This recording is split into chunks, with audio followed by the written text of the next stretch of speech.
Hi, welcome to the Recovery Daily podcast. I'm your host, Rachel Miller.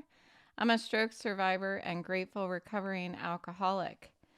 And today I'm going to talk about listening to our inner voice. I've been talking a lot about self-talk, but this is different.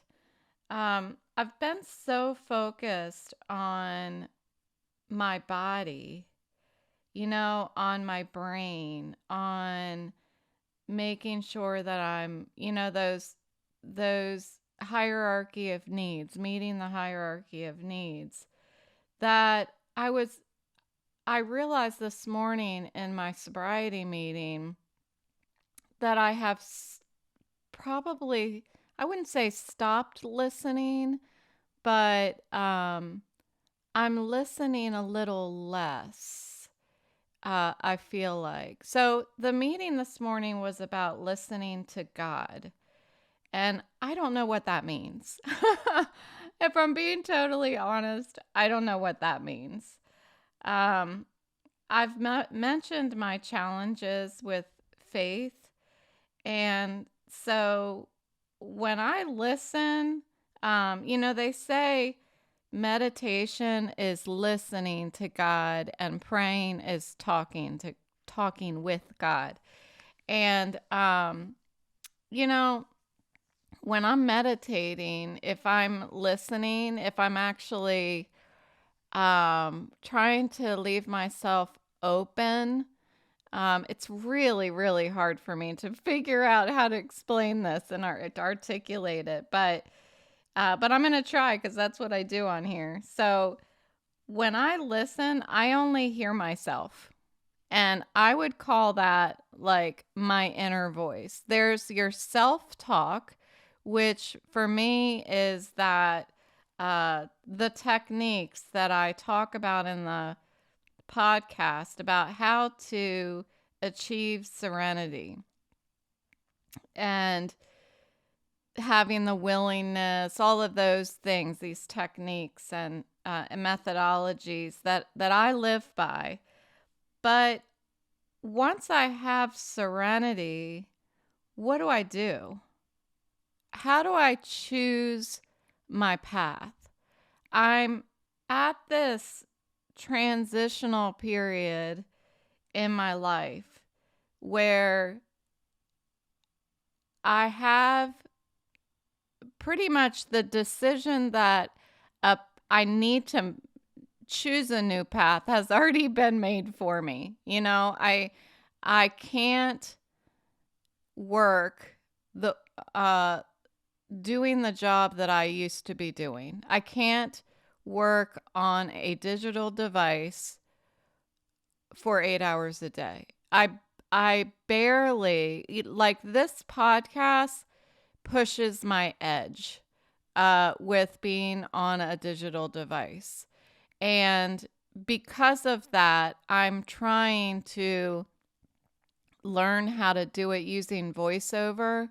That has been a big challenge for me because I really feel like I need that visual confirmation that when I hit record, I know that it's recording. And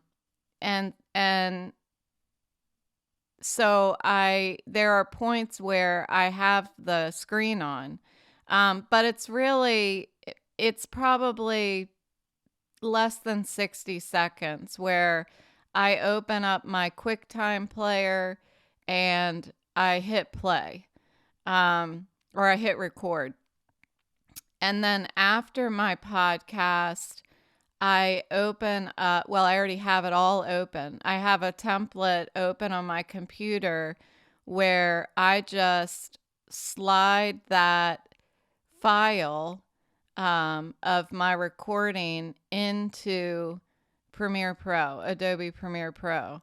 I already have like where it goes and then I save it. The whole thing is done in less than 2 minutes of me really looking at the computer, because anything I do in Spotify, I can do on voiceover or dictate like the description of the podcasts and all that stuff. So I have found a way to do what I need to do for myself in recovery. And what I know is that as long as I continue to do the next right thing,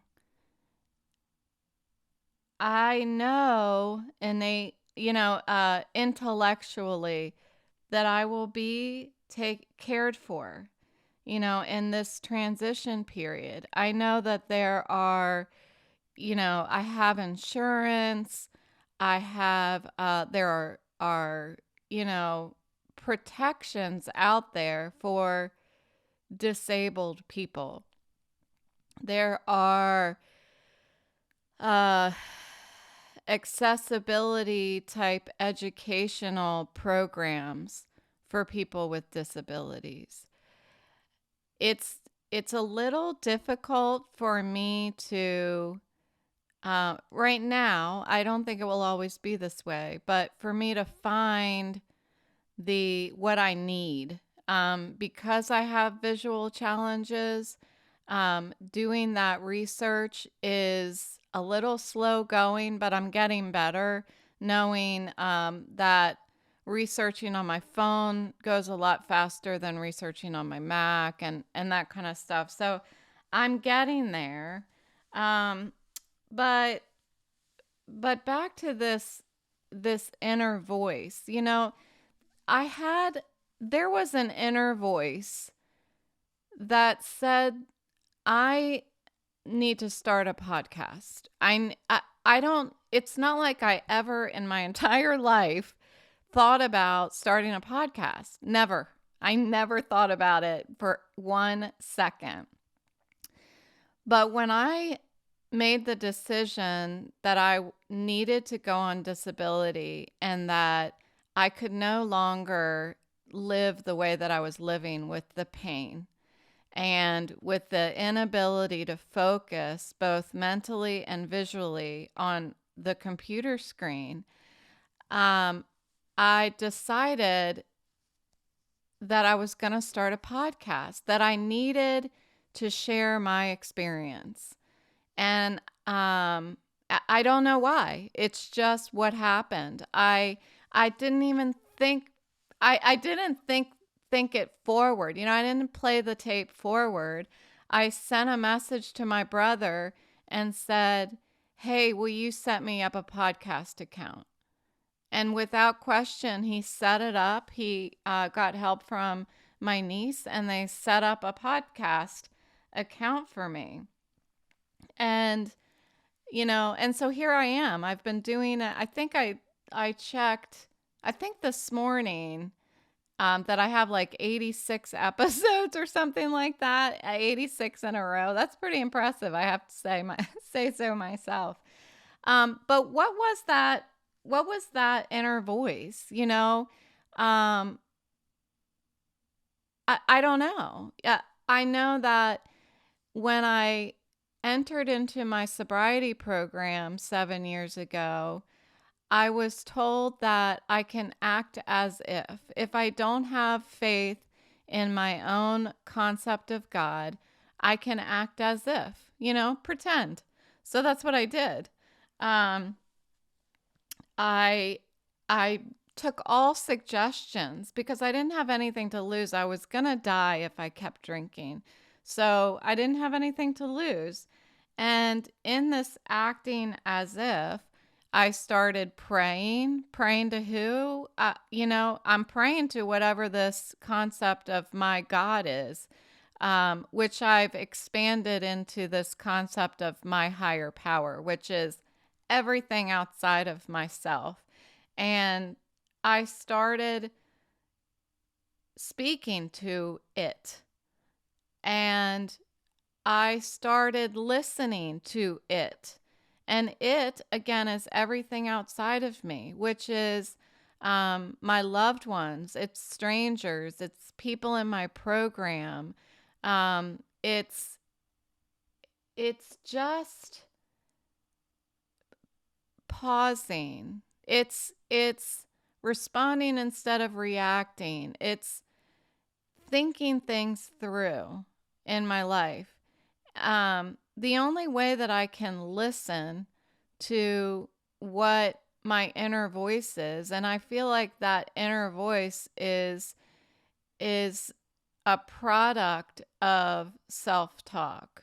I feel like we can practice and build that inner voice. And I realize what I'm talking about is a really abstract concept, and that's fine because it keeps me sober and it keeps me on the path of recovery, both for sobriety and with the stroke challenges that I'm facing.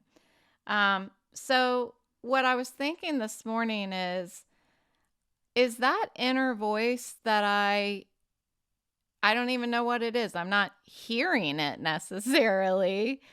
I'm not feeling it, but I'm thinking it. So is my inner voice God? Is God my thoughts? I don't know. This is where my head was going this morning. And so I wanted to talk about something that I haven't talked to anyone about. I don't think I've shared this with anyone, if I'm being honest. So here's my little secret. Several years into my sobriety, I thought about how fulfilling it would be to get into a career where I could help others by sharing my experience. There are people that get into sobriety and they write a book or they want to write a book. It's this, I think that it's this need that we have as recovering alcoholics to share our experience, strength, and hope to help others. And we try to think of ways that we can broadcast that. And so books, I think, are a common solution for lots of people in recovery. Because they want to help others. And I think that's great. I think that's awesome. So of course I thought of it too. I thought of writing a book. I used to tell my dad all the time, you should write a book. He's such a good writer. And I just felt like when he had something to say, that he articulated it really well. So I've told him in the past that he should write a book. And then I thought, well, I'm his daughter. I can articulate things well. I should write a book. So I started thinking about that. And then I kind of I never really figured out what that book was about. I think that anyone can pick up a notebook and start writing about their experience, strength, and hope. But what's the point? I had a boss once a mentor. He was more of a mentor, but I think he was my boss too. I'm not sure. I think he thinks he was my boss. Anyway, he said to me that I totally just forgot what I was thinking of. Oh boy. He said to me, sorry, I hate when that happens when I'm live. He said to me that when you're writing something or you have a project or something, it's always important to start at the very beginning and identify what is the purpose. What is the point? What's the point? That's how he worded it to me. Rachel, what's the point? If I were to practice a presentation for him, and I would go through each slide and talk him through each slide, we would stop on every slide. Yes, it was frustrating, but I learned so freaking much from this guy. He would say, what's the point of this slide? And I'm like, because I'm going to show the numbers. I'm going to show the metrics. That's not the point. The point is not revealing information. The point is the lesson or whatever opportunity for gaining information that you're providing to the audience. It's not the numbers and the metrics. It's the result. It's the it's the point. I think you know the point anyway. So that's what he told me. So I think when I was thinking about writing this book, I couldn't figure out what's the point. And I also thought, and I think that, I don't know if other people think but a lot of us go to college to get a degree, and then we hope to find a job in the field that we got our degree.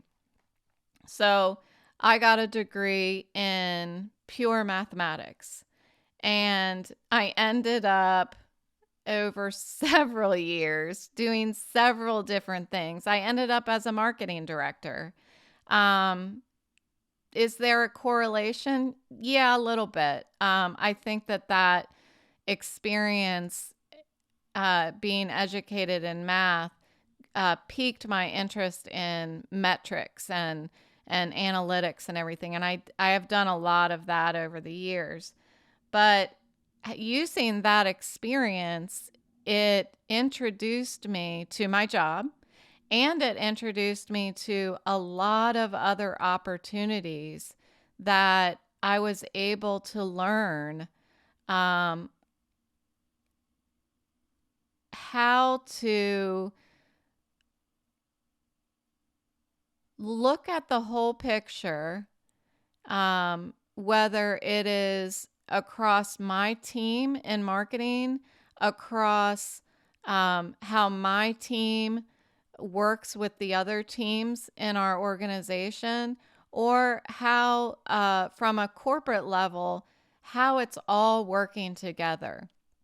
And from my experience working with my family, I was very grateful to have that insight, to be able to look at a company from the top, discussing strategy with my brother and my father, and then being able to bring that forward to my next job, and work with some people in leadership to talk about strategy. And so my point is that our experiences become even more important than a degree. It's just the degree gets us started, gives us a foundation.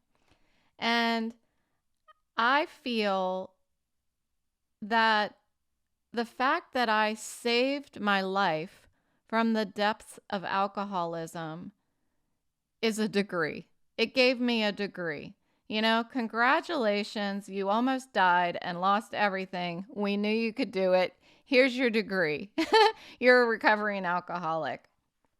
And now, having had a stroke and reaching my bottom with head pain and the inability to use digital devices for any extended period of time, this is like I'm working on my next education. That's what it feels like. I'm working toward another degree. I just got accepted into the University of Stroke Survivors. Congratulations. You had your career ripped out from under you. It's time to start over. Now go. So here's the thing that I realized today. I am doing right now, after all of this, after being a recovering alcoholic, after having a stroke, after battling mental illness my entire life, after battling a eating disorder, that where I'm sitting at this very moment talking into this microphone, I'm doing what I always wanted to do and would have never had the guts to do it on my own. I mean, there is no version of me or alternative universe where I would have walked away from my career that I loved, where I was making more money than I knew I was capable of because I'm humble, and that I was flourishing. I never would have walked away from that. But yet, and I'll share it in a minute, I had thoughts of what I really wanted to do with my life. And this is as a result of my experiences. So, one of the things that I also learned in my sobriety program is that God will do for us what we can't do for ourselves. This is what the program teaches me. So,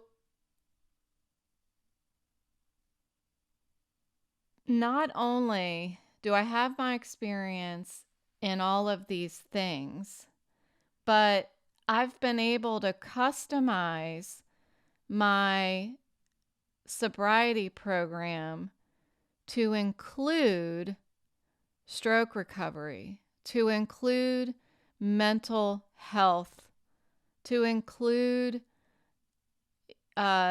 eating healthy, to paying attention to my eating and making sure that that is a part of my daily schedule. So at night, before I go to bed, I have this prayer, and I've talked about it before. I talk about it as a paragraph. It's a prayer, and I read it before bed. This is what it includes. It says, "Use me in the mainstream of life.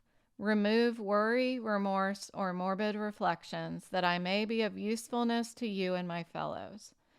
So what I've always thought when I read this section of my paragraph is the paragraph's only a few sentences. What I'm thinking of when I read this is, help me help people and do it without worrying about what other people think of me when I talk about my alcoholism. That's what I'm thinking of when I read this. As I've been doing the podcast, when I read this prayer, I've been thinking, Rachel, don't get caught up in thinking about who's listening, coworkers, leadership at the company, my parents, high school friends, ex-boyfriends. Don't even think about it. Just keep sharing your experience, strength, and hope so that you can be helpful to other people. So while I kept reading this, I've been reading this paragraph for years now. Every single night I look at it, I read. You'd think I have it memorized, but I don't.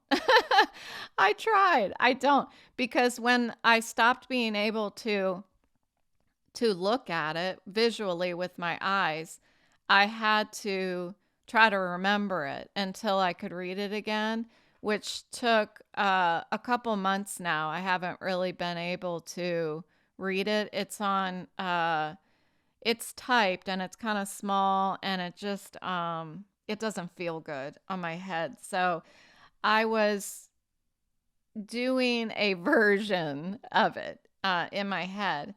And so was that those thoughts that it was giving me, that inner voice, was that God, you know? What, or is that just my inner voice,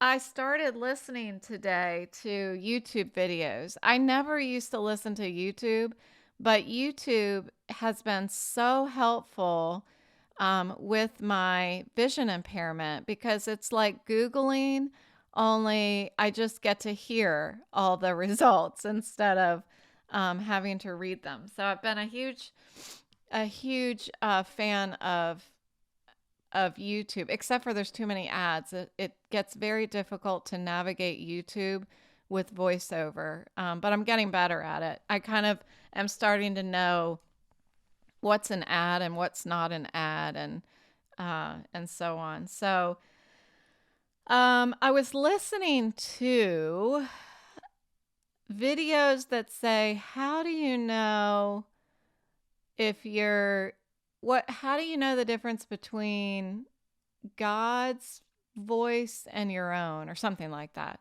And so I was listening to these, and I don't know. I can tell you that with my level of faith that I have right now, which evolves and shifts by the day, I can tell you. These are my thoughts about my inner voice and this listening to God thing and listening to my thoughts, and this also seems to tie back, in my head at least, it ties back to that idea about being honest with ourselves, because being honest with ourselves is listening. you know Stop ignoring what's going on the inside, what your gut is telling you. That's another way you can say it. What's your gut telling you? My inner voice is my gut. Same thing. So, putting aside and ignoring the fear of what you may think of me for sharing all of this stuff, I have tried to make a point of avoiding the topic of God, but what the hell? um, so here, I think listening to God is in fact turning inward and listening to my own voice and being honest with myself. So sometimes I think things that I ignore. Okay, so there's a reason why I called this episode Rachel's Recovery Resume, because this is what I am admitting that I have been thinking for the past 7 years. And this is what I know that I am capable of through getting my degrees as an alcoholic, as a stroke survivor, as someone with a mental illness, as someone who has had and still struggles with eating disorders. I have 4 degrees. 4 degrees. I feel like that I'm a doctor now. I should have a PhD in recovery. So what I have been thinking and ignoring is that okay, I split it into A, B, C, D, and then I just kept kept writing. Okay, so the first one is, I used to think I would love to use my compassion, empathy, and experience to help people recover just a little bit easier than I have. Help them feel that they aren't unique and alone in their recovery fight. That's the first thing that I have been thinking since I got sober. The second thing I was thinking, I would love to use my experience as a marketing director to broadcast my experience, strength, and hope. I thought, if I got into that, this is before I had my stroke. If I got into that, I already have the experience of doing both global marketing and domestic marketing, and I'm pretty good at it. So this is the next one. I thought, I would love to use my experience writing, communicating, and executing corporate growth and marketing strategies to globalize and unite recovery communities. And I said, I would love to write a book. This goes back to that book thing. But here's the thing. After all 4 of these degrees, I know what the point is now. I didn't have the point 5 years ago um, when I was recovering from alcoholism, when I was at that point starting to overeat instead of undereat. And my mental illness was pretty, shaky at that point because I was leaning on my medication, but not really confident in a program yet for how to improve my mental health and take action towards it. But today, after now getting my degree as a stroke survivor, I would love to write a book that pulls together all of my self-narratives into a cohesive guide for navigating life without regrets, with physical impairments, mental illnesses, eating disorders,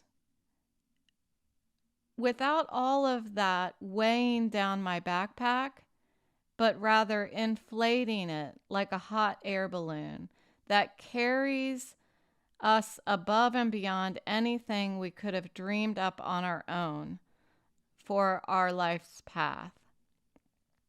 So here I am, you know? All of those things I've wanted that I've been thinking about as I've been plugging away, have just been handed to me. Yes, of course, the cost was a stroke, neurological vision impairment, mental focus challenges, and chronic headaches. It seems like a steep payment. But I'm sitting here listening to my inner voice that I can only hear when I'm serene. I'm doing the next right thing. So it's clear to me that this is going to be quite a journey. And I've only just begun. And I'm grateful that you are listening in and you're traveling with me. So I'll talk to you tomorrow.